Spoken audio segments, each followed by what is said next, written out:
Кадыр Жапаров экөөбүз мүмкүн деп айтып атам. Атаандаш болуп калышыбыз мүмкүн. Себеби мен чынында президент болсом, мамлекеттин жетекчиси болуп, элге журтка ак кызмат кылып, элдин журттун келечегин аныктаганга, элибиздин журтубуздун эртеңки күнүн, эртеңки келечеги үчүн чоң кызматтарды кылып берем деген ой менен, ушу тилек менен жүрөм. Эми аны бир Кудайым билет. Но бирок мен ушул тилегимден кайта элек. Камшыбек Ташиев мырза не үчүн кызметтен кетти?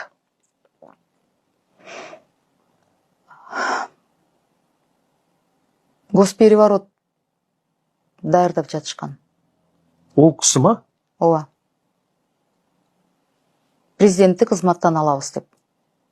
Сонда Досум. туған досың, айырылмас досың. Тағына қызығып отыр ғой сонда. Эми президент Айкөл кишкен, ал расмий эми ал эркек киши катары анан деген досу деп мүмкүн эл асында капа болгон же кейген мүмкүн ачыкка чыгара албай жатат, мен ойлойм да. Бирок ал кишиге аябай кыйын, бул өмүрлүк досу, аны кызматтан кетирим деп аракет кылышып, ошол кадамдар үчүн ал Камчыбек Ташиевди жумуштан алганы негизги себеп. Демек, өзім мен бийликке келем деп президенттің орнына сол әрекет еткен дейсіз ғой? Жок, аны бардыгы билет. Парламенттин 90 депутаты билет. Оны жалпы бұл енді бірден бола салмайды ғой бұндай ой. Алдыға дайындалған ғой сонда, иә? Ооба.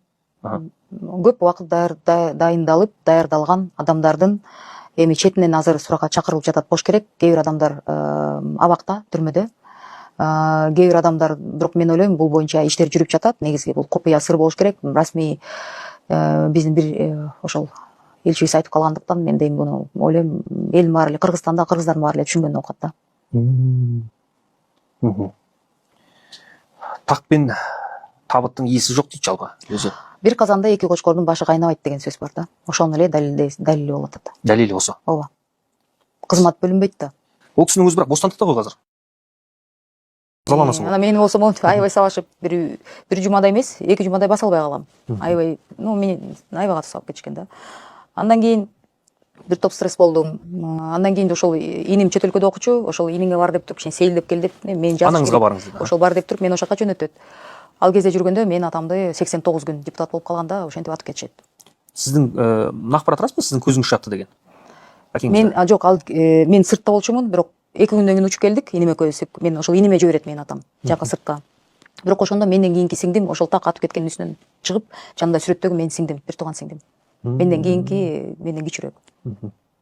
Не деген опасыздар олар? Кызын аямай сабап, әкесін атып кетет. Жалпы енді мынау Кудайдың бары рас қой. Өзіңіз көріп отырсыз қазір. Сіз қандай деңгейдесіз? Бакиев қандай деңгейде, мысалға? Мен ойлойм, кан кое бербейт дейт го. Кан жибермейт. Да, анан Кудай деле бар да. Егер бирөөгө жамандык кылсаң, сол кісінің қолынан қаза тапқан рас болса, онда Кудай өзінің жазасын берет. Кудай жазасын берет. Мен сізге мына сұрақты қояйыншы. Қазір Курманбек Бакиев ол кісі қателеспесем Белоруссияда, Қырғызстанға келгісі келеді. Сіздердің тілдеріңізбен айтқанда аябай келгісі келеді. Енді Асқар Акаев мырза да кетті ғой, сол сияқты. Жаңағы ертең келіп жатса, бетпе-бет кездессеңіз, ол кісіні қарғайсыз ба, әлде жалпы немесе ештеңе айтпайсыз ба? Мен ойлойм, мен жогорку кеңештин депутатымын да. Бирок менден тышкары булар качып жатканда 7 апрель 2013 жылы жүздөй биздин жигиттерибизди, мырзаларыбызды, кыздарыбызды атып катышкан да. Мен ойлойм, мага чейинки ошол адамдардын каргышы, анан эл өкүлү катары, депутат катары мен ошол адамдарды ойлош керекмин деп ойлойм да. Мага чейин жеке мен чоң кызматта жүргөн адам эми жеке эмоция бербеш керек деп ойлойм. Бирок жумушум боюнча ошол адамдардын канча 20 жыл өтүп кетти, балдар да чоңоюп калды болуш керек. Баласын көмгөн ата, ошондо каза болгон балдарды көмгөн ата-энелер деле карып, мүмкүн талай уже көз өтүп кетти. Бирок ошол адамдардын каргышы бар болуш керек деп ойлойм да. Жалпы сиз кекшилсиз бе өмүрдө? Кек сактайсыз ба? Атаңды өлтүргөнгө энеңди бер деген кыргыздын макаласы бар да. Андайга чейин бара албайт болуш керекми? Акеңди, кеширим сурайм, акеңди өлтүрсө чечеңди бер дейди. Ошондой макал, Кыргызда макал бар да. аябай терең макал, мен түшүнөм да, мындай кекчил болбоо деген сөз да. Жалпысынан кекчил болсом, мен ошондо таарынткан адамдарды 10 жылда тапмакмын да. Менин көп эле атамдан кийин көп эле кыйын учурлар болду. Бирок мен ал адамдардын баарын Кудайга койдум. Канчалык өзүңдү мен ойлойм таза алып жүрсөң, баары бир Кудай ар бирөөсүнө жетет да, өздөрү эле жазалап коет да. Кээ бир адамдар түшүнбөй калат да. Эмнеге мындай болуп атат дегенде, мүмкүн ошол ката же кемчиликтер үчүн бир убакыт өткөндөн кийин баары бир ар бир адам өзүнүн мындай счет деп коет го, орчасына придет счет каждому. Мен ошого ишенем да. Ташиевтер кылган кылмыштарына мамлекеттин алдында жооп бериш керек. Поголовно уур экен булардынчы. Поголовно уур экен, поголовно зордукчул экен, поголовно психологиялык мандемдери бар адамдар экен, аң сезимдери. Мен ушу Жалал Абадтан Ташиевдин айылдаштары менен, аны жакын билген алыс жакын туугандары менен байланышканда өтө мындай бир төбө чачы тик тургузган ушу фактыларды угуп атам да, маалыматтарды угуп атам. Айрымын айтса болот, айрымын айтса болбойт. Анткени этикага туура келет жана туура келбейт дегендейчи. Биз эмнени айтышыбыз керек? Биз Ташиевдин мамлекет алдында жасаган кылмыштарын айтышыбыз керек. Ал эми жанагы телефонду ыргыта берген, колунан жылып алган, анан кийин өкүрүп бакырып сөмөгүн кезеп, колуңду сындырып коем, тилиңди жулуп салам, тиги бу деп элге кыйкыргандарын, аларды жанандай бир этикалык комиссиялар, анан кийин психологиялык экспертиза жасаган органдар ошолор териштирип, ал жагынан акылы жайындабы же жайында эмеспи баа бериш керек да. Анан бул киши бул кылмыштардан кутулуш үчүн мен жиндимин деп справка алганга деле даяр негизи. Мурда деле түрмөгө түшүп калганда справка алып, эптеп ушу чыгып кетем деп бир аракет кылган да. Анда тиги жанындагылар айткандай, кой, эртең шерменде болосуң десе, чыгып алып, кайра таанып кетем да деп ошентип айттыр. Анан азыр эми сот процесси башталып атат. Бул эми бир гана кылмышы боюнча, бул жана 75-чилердин катын уюштуруу боюнча, анан кийин кылмыш иши боюнча, неме боюнча, эмне эле, переворот, бийликти алмаштыруу. Бийликти алмаштыруу деген статья боюнча азыр ошол боюнча сот болуп атат. Анан келишип кирип чыгып эле, баягы Ташиев болсо көрүнбөй кирип, көрүнбөй чыгып, кыскасы тиги эптеп күнүн өткөрүп атат. Убакытты созуп, адвокаттар улам бир нерсени шылтоон айтып, тигинси даяр, мунусу даяр эмес деп, анысы мунусу деп, кыскасы эми адвокаттардын иши ошол да. Улам ар чоюп, бер чоюп ушинтип эметип атат да, качып атат. Эми бул баягы бийликти басып алуу иши боюнча бир мындай сот болот окшойт. Анан кийин ошондон бир жеңил жаза алат окшойт. Анан ошо менен пока что тынчыйт окшойт да. Бирок бул деген сөз Ташиев кылмыш кылган жок, ошол перевороттон башка эчтеке кылган эмес дегенди билдирбейт. Ташиев бейгүнөө адамдарды түрмөгө камап, өлүмүнө себепкер болгон кылмышын, превышение должностных полномочий, туруп күнөөсү бары жогун аныктабай туруп 20-дан ашык адамды бир залдан колуна кишен салдырып, эч кандай прокурордун немеси аныктамасы жок, санкциясы жок, эчтекеси жок, самовольно тергөөчүнүн токтому эчтекеси жок эле, мыйзамда бир мындай бир алдын ала бир жанагындай иликтөө, алдын ала териштирүү деген нерселер болот да, иш козгош үчүн. Анан ошол нерселердин баары бири жок эле, алгыла кармап кеткиле, камагыла деп, Сталин болом деп, кыскасы бул киши ар түрдүү ролдорду аткарып көрдү. Адвокаттар акча жейтпай эч кандай чечим бербеди да. Мен апам Өзбекстан граждан болгондуктан мен соседимдин атына жаздырып коюшкан мен метрикамычы. Азыр ошондуктан метрика ала албай жүрөм да азырчы. Ошол сот болду, сот ушу 2025-тен октябрга чейин 10 сот болду да, 10 соттон кийин дагы чечим чыга элек да. Чечим чыкты деп атат, кол коюш керек деп бизди алдап жүрөт. Ошону чечип берип коюңуздар. Эч ким караган жок. Биз акимгечен кайрылдык, сотко кайрылдык, башка жакка кайрылдык. Сотко кайра акчабыз ham калбады да. Иштейин десем иштей албайм, окуйн десем окууга тапшыра албайм да. Менчи мектептен күбөлүк беришпеди, метрикага жазып берет экен аны. Мен эч ким караган жок. Мен карап коюңузларды суранам сиздерден. Мен ушунча убакыт аракет кылдым, жүгүрдүм, ар бир адвокат алдап кетет. Азыр дагы анда бүтөт дейт. Азыр мен бул жерге сүйлөсөм бүтпөй турган нерсе да алчы. Мен ушунча убакыт болду силердики туура ооба бүтөт деп келем, бүткөн жок. Ушуну карап бизге жарандык берип коесузбу? Кичине апама жардам беришин. Атам өтүп калганда меничи апам Өзбекстан граждан. Азыр мен метрик алсам кантип алам? Апам атын аламбы, атам атын аламбы мен азыр? Кантип метрик алып калам? Азыр биринчи бул сот маселеси боюнча биякта сөтүн төрайым жооп берет. Мен билгенимче сиздин иш боюнча чечим чыгарылган экен. Чыгарылганбы чечим? Чечим чыккан. Анан чечим жок деп атпайсызбы? Берген жок го мага. Эмне? 10 000 сом акча да берип, чечим берилген жок го, кол коюлушу керек деп атат. Сотко барып чечимди аласыз, андан дары цонго барасыз. Ошоктан сондон оформление болот.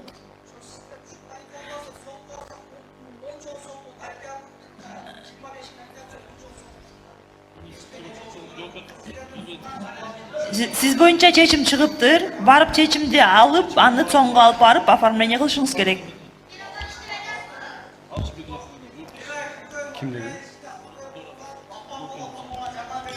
Азыр. Мына укпайсызбы? Саламатсыздарбы? Сиздин апаңызга мен азыр түшүндүрдүм. Сот күчүнө киргенден кийин экинчи печатын ала элек экен да, ошону коюп туруп, анан цонго барыш керек. А так чечим чыккан, в их пользу. Чечим чыгыптыр. Чечимдер, соттун чечими, бардык чечимдери Цон барбы бизде цон? 30 күндөн кийин күчүнө кирет да. Биринчи чечим берет.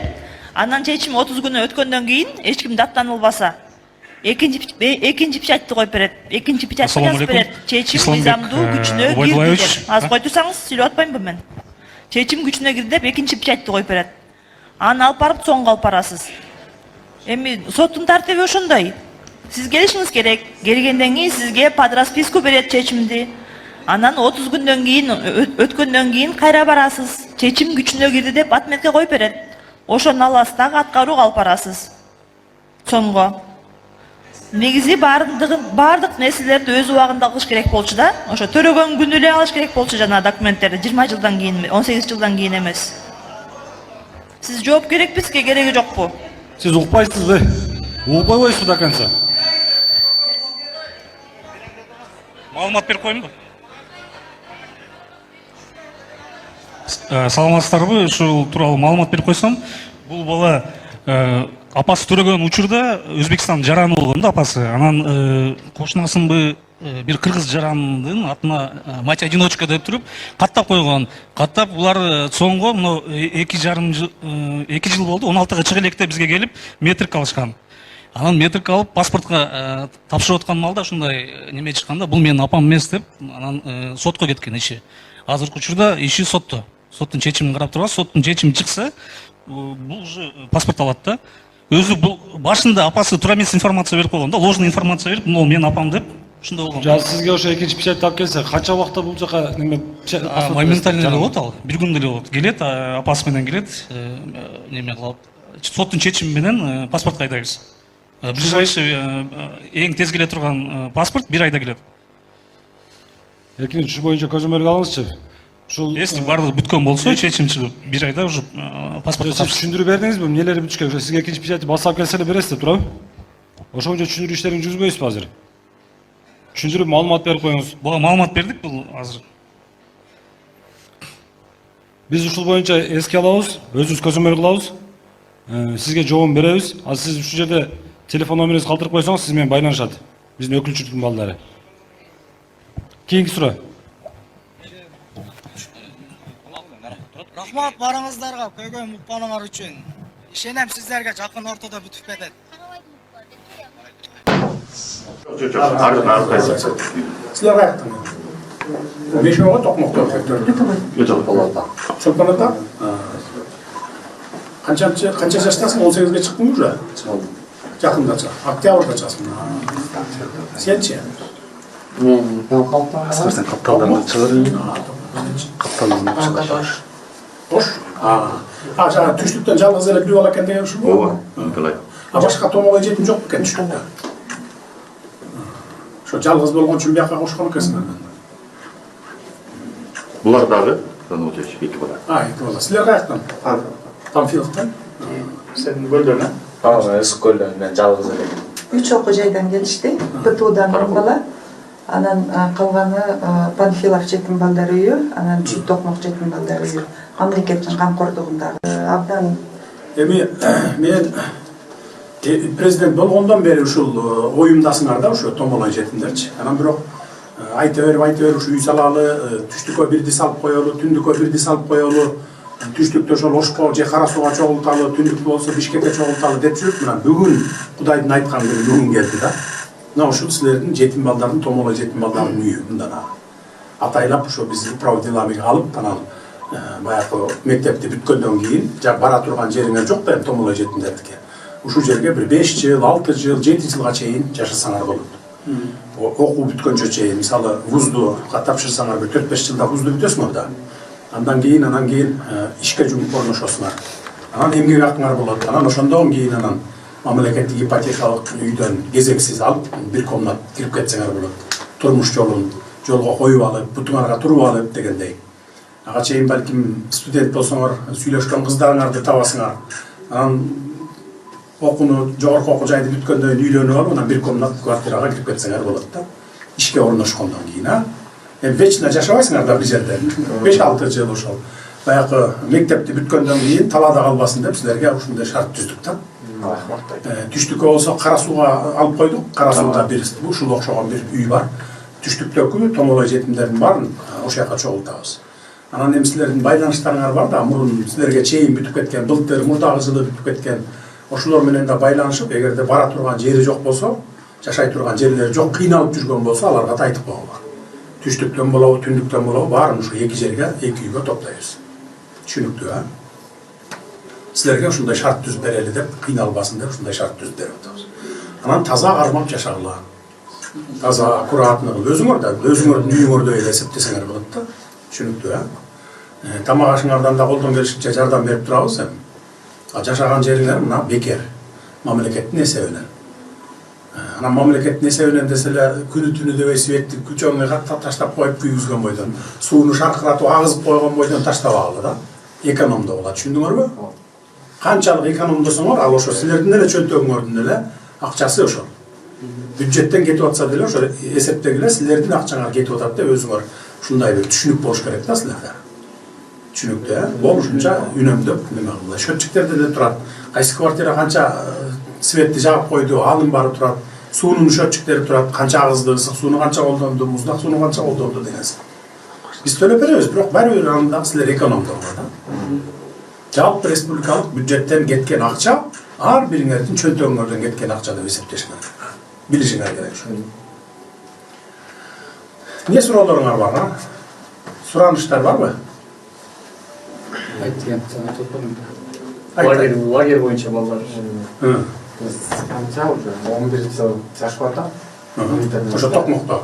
Токмокто. Эми сурайын деген силерге. Интернатты бир лагерь бир жака алып барып койсун. Жайдын балдарымбы? Баягы жайдын эмне салдырабызбы? Алтын балалыкта кошкула бир балдар. Түшүндүм. Биз интернаттардан алып тагы салдырып атабыз да чамаа. 3 айлык эме болуп лагерьди ачып берсе деп атат да, өзүнүн биздин баамызды өткөзүп атат да. Ошондой. Ушулардын жанында бир Эдельвейс деген бир каралбай калган мурунку лагерь бар экен да, Чүй Токмокто. Анан ошону жасап, анан ошо балдар лагерь жайкысын. Токмокто бүт эле жетим балдар окуйт, Ооба. Сен карап келчи бар Эдельвейсти карап кел, болсо жакшынакай кылып жасап берип кой. Дагы кандай суроолор бар? Мына Токмоктордун немеси лагери бүтүп калды, чечилип калды деген. Дагы кайсы? Барбы жеке суранычтар? Силерде барбы? Кайра? Балдар. 1-класстан баштап 11-класска чейин окусуң да анда Токмокто. Үйүңдө эле болуп калыптыр да анда Токмок. Кыргызстан боюнча үчөө ушундай мамлекеттин камкордугундагы мекеме. 426 баланы карайбыз. Тартиптүү болгула, уурулук кылбагыла. Акылбы бирөө менен мушташпагыла, бирөөгө катуу айтпагыла. Силер эми тартиптүү эле болуп чоңойдуңар го, интернатта чоңойгон балдар тартиптүү болот өзү. Мен тиги камакта отурганда 3 бала барды, балдардан, томолой жетимдерден. Анан не кылып келди десе, барар жери жок. Анан барып бирдеке урдайт экен, тамак аш, кийим кечек, бут кийим урдайт экен. Анан кармалып калып, анан баргандар болду да. Анан ошол томолой жетимдер экен, ошол барар жери жок, карап турганан боорум ооруйт да. Анан ошондон келип президент болгон күндөн баштап эле Каныбекке какшап айтып келди. Май бир үйдү алалы, анан жетим балдарды топтойлу ошол жака. Ошко бирди, бияка Бишкекке бирди салалы деп анан Кара Сууга салынып калды. Кара Сууга салынган үйлөрдөн бирөөнү алдык. Управделание. Анан мына эми чогултуп атабыз. Мындан эми постоянно ушул үй ушу томолой жетимдердин үйү болот да. Канча жылга чейин жашасак болот? 5-6 жыл эми бутуңа туруп кеткиче чейин. Мисалы сен азыр немени бүтүп келдиң да, келесиң да. Келгенден кийин ушул жерде жашайсың. Анан жогорку окуу жайга тапшырасың, тапшырбайсың? Ооба, тапшырам. Тапшырсаң жогорку окуу жайды дагы 4-5 жыл окуйсуң, Ооба. Бүткүчө чейин. Ошол бүтүп анан жумушка орношуп алганча чейин. Бияктын сурогу жок да, Сурогу жок.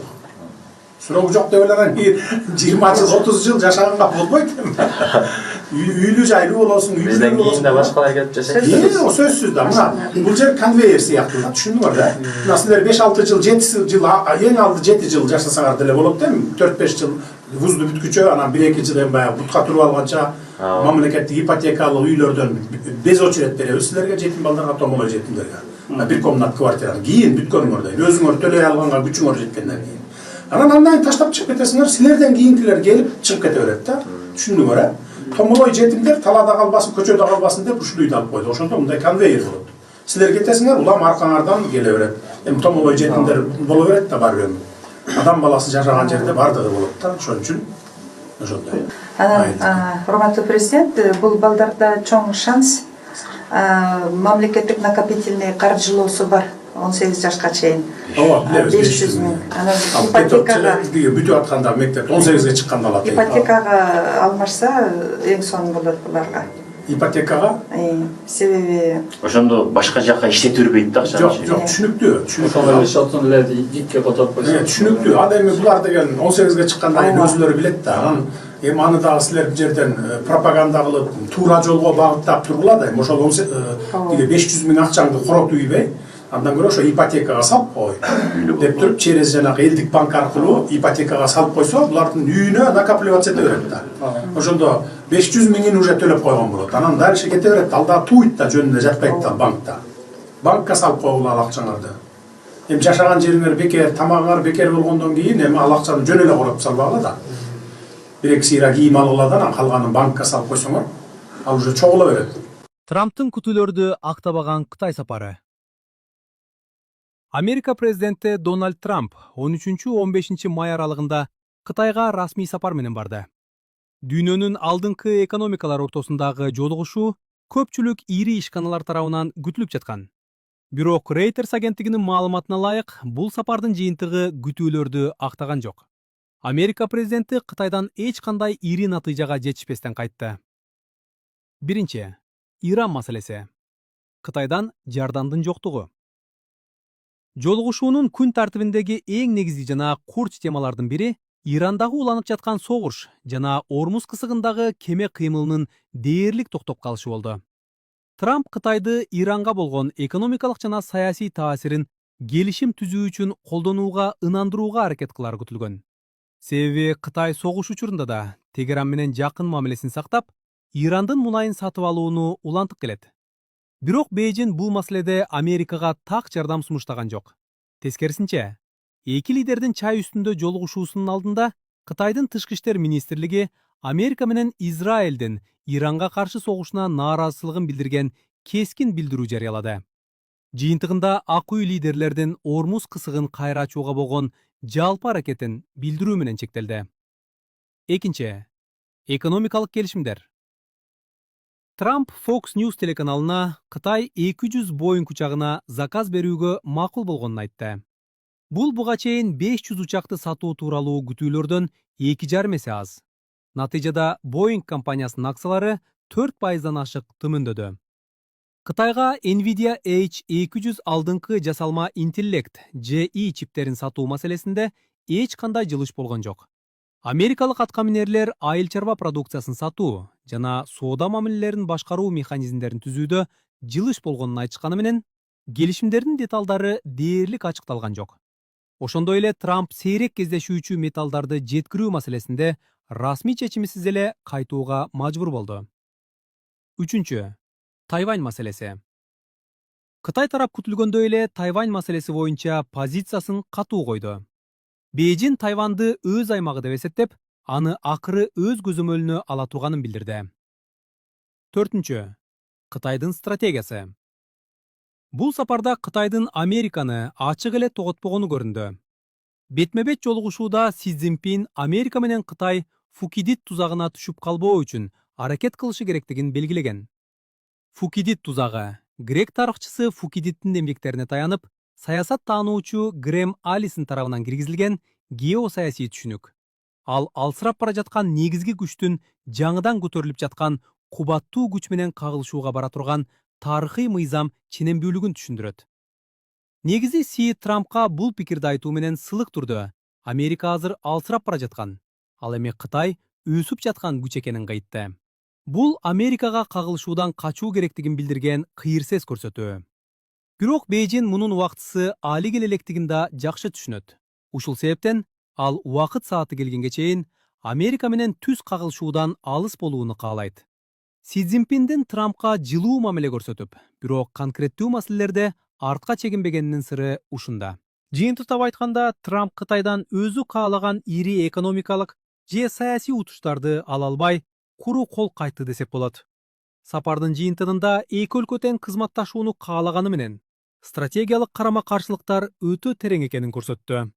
Экономикалык жана аскердик жактан Кытай жакынкы жылдарда Американы кууп жетиши, атүгүл озуп кетиши мүмкүндүгү эксперттер тарабынан айтылып келүүдө. Бирок дүйнөлүк лидерлик бир гана куралга же акчага карабай турганы талашсыз. Ошондуктан негизги маселе Кытай жаңы дүйнөлүк тартипти куруп, жаңы эл аралык институттарды негиздей алабы? Андан да маанилүүсү адамзатка адилеттүүлүк, тынчтык жана бакубаттуулук алып келе турган жаңы цивилизациялык долбоорду сунуштай алабы? Азырынча бул суроолорго Кытайдын жообу жоктой. Ал эми Трамптын сапары бул глобалдык өзгөрүүнүн башталышы гана экенин далилдеди.